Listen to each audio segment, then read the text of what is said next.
আমরা কথা বলবো এবারে অবশ্যই আর্জেন্টিনার অস্ট্রিয়া ম্যাচ নিয়ে। তার আগে আমরা আর্জেন্টিনার যে সবশেষ ফরমেশনার একাদশ ছিল সেটা যদি একটু স্ক্রিনে দেখে নিই, ভার্সেস আলজেরিয়া। যদিও সেই পরিকল্পনায় পরিবর্তন আসতে পারে, আপনি বলবেন সেটা। তবে আমরা দেখেছি যে লিওনেল স্ক্যালোনি যে ফরমেশনে গিয়েছিলেন 4-3-3, Martinez, Montiel, Romero Martinez, Medina সেই জায়গাটা খেলেছিলেন, ডিপল ম্যাকঅ্যালিস্টার আর এনজো ফার্নান্দেজ সেই জায়গাটা ছিলেন, আর মেসি, লাউতারো মার্টিনেজ, আলমাদা।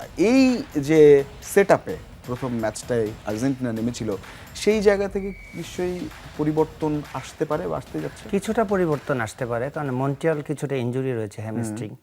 তো সেই ক্ষেত্রে মনিল আসতে পারে। এবং অ্যাটাকিংয়ে আমার কাছে বলে লাউতারো মার্টিনেজ খুব বেশি আলো ছড়াতে পারেনি, সেই ক্ষেত্রে হুলিও আলভারেজ আসতে পারে। সো এই দুইটাই আমার কাছে মনে হয় মূলত চেঞ্জ। কারণ হচ্ছে লিওনেল স্কালোনি খুব বেশি চেঞ্জ করে না একটা বড় ম্যাচ যখন থাকেন, সেই একাদশেই খেলাতে চান যে একাদশ লাস্ট ম্যাচে জয়লাভ করেছে।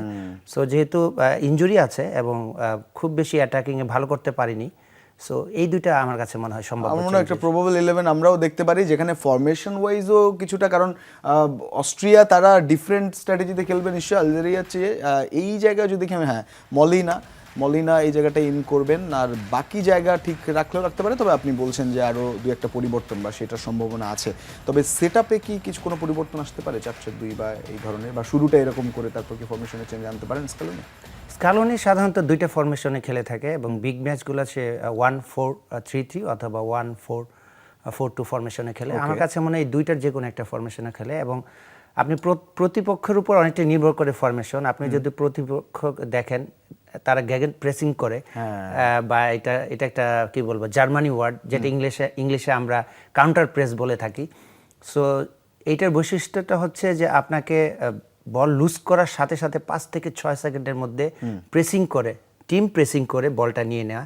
এবং সেই ক্ষেত্রে আমার কাছে মনে হয় মিডফিল্ডের একটা গুরুত্বপূর্ণ ভূমিকা থাকতে পারে আর্জেন্টিনার ক্ষেত্রে। এবং আমার কাছে মনে হয় মিডফিল্ড যদি রোটেট করে খেলে এবং সেই প্রেসিংয়ে তারা খুব বেশি কাজ করতে পারবে না।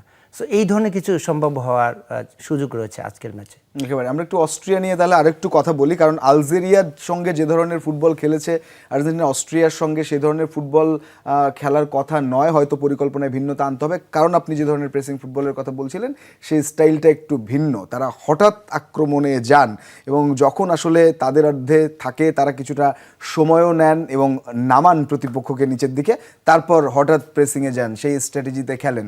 অস্ট্রেলিয়ার কোন এই স্ট্র্যাটেজিটা কতটা ভয়ানক হতে পারে আর্জেন্টিনার জন্য? আর যেহেতু আর্জেন্টিনা সেই স্টাডি করেই নিশ্চয়ই নামবেন স্ক্যালোনি, তার কাছে কি ব্যাকআপ প্ল্যান বা এই স্ট্র্যাটেজি ভেস্তে দিয়ে নিজেরা বেটার করার জন্য কি প্ল্যান থাকতে পারে? না, নিশ্চয়ই মাস্টারমাইন্ড স্ক্যালোনি এটা প্ল্যান করেছেন। এবং তখন তারা যে প্রেস করবে সেটাও তিনি জানেন। তারা হাই প্রেস করে এবং হাই প্রেসের সাথে সাথে তার ডিফেন্সও প্রেস করে।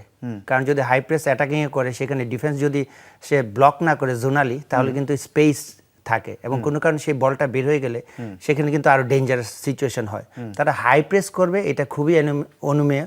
কিন্তু সেই ক্ষেত্রে আমি যেটা বলছিলাম যে মিডফিল্ড একটা অ্যাভেলেবিলিটি, মিডফিল্ড এখানে যাতে নিউমেরিক্যাল অ্যাডভান্টেজে থাকে সেই দিকটা খেয়াল করতে হবে। এবং তারা হাইটের একটা অ্যাডভান্টেজ রয়েছে। আপনি জানেন যে তাদের গড় হাইট আর্জেন্টাইন প্লেয়ারের চেয়ে বেশি, এবং তাদের গড় হাইট অ্যাভারেজ 6 ফিট, যেখানে আর্জেন্টিনা 5 ফিট 10 ইঞ্চি। সো এখানে একটা সুবিধা রয়েছে। এবং তার এরিয়াল ডুয়েলসে অনেক ভালো, যদিও আর্জেন্টিনা অলওয়েজ গ্রাউন্ড পাসে খেলা অভ্যস্ত। এবং তারা আপনি দেখবেন ক্রস খুব বেশি করে না, হয়তোবা তারা ছোট ছোট পাসে খেলে এবং তারা সেন্ট্রালি অ্যাটাক করার চেষ্টা করে এবং সাডেনলি অ্যাটাক করে, 1 টাচ 2 টাচ, এবং তার কাটব্যাকের মাধ্যমে হয়তোবা গোল করার চেষ্টা করে। সো এইটা খুব বেশি আমার কাছে সমস্যা হবে না। কিন্তু হাই প্রেসিং এবং তারা দলগতভাবে যেভাবে হাই প্রেস করে এবং কাউন্টার অ্যাটাক, এবং সবচেয়ে ভয়ানক তাদের হচ্ছে উইংগুলা। সো আমার কাছে মনে হয় আমাদের আর্জেন্টিনার যে ফুলব্যাক রয়েছে লেফট এবং রাইট, তাদেরকে হিসাব করে উপরে যেতে হবে। কারণ যদি দুইজনে উপরে যায় সেখানে কিন্তু প্রচুর স্পেস থাকবে, সেক্ষেত্রে কাউন্টার কিন্তু তারা ভয়ঙ্কর হতে পারে। তো আমি মনে করি যে নিশ্চয়ই আর্জেন্টাইন কোচ স্কালোনি তার সব কিছু জানা আছে, এবং তার সবচেয়ে বড় অ্যাডভান্টেজ এই সেট আপের সাথে, এই প্লেয়ারের সাথে সে অনেক বছর ধরে কাজ করছে। So he knows better then everyone যে কখন কি করতে হবে, কোন দলের বিপক্ষে কাকে নামিয়ে কোন ধরনের স্টাইলে ফুটবল খেলবে।